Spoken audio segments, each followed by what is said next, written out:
Want to know how to browse apps that are related or linked to Google Chat?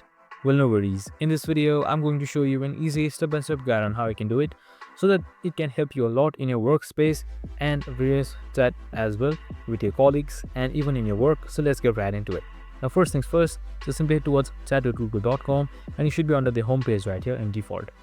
So sometimes you should be seeing apps right here on the left side. So you can just simply select explore apps in order to explore them and add them. So it should show like a pop-up just like this right here, and it should come up for you. So if that still doesn't come up and if that's not available for you, what you can do is on the top left side you should be seeing new chat right here. Just simply select that and here you should be seeing find apps.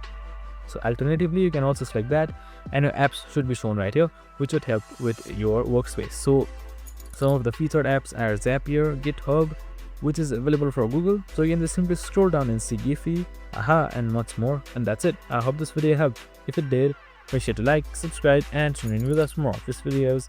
See you in the next one.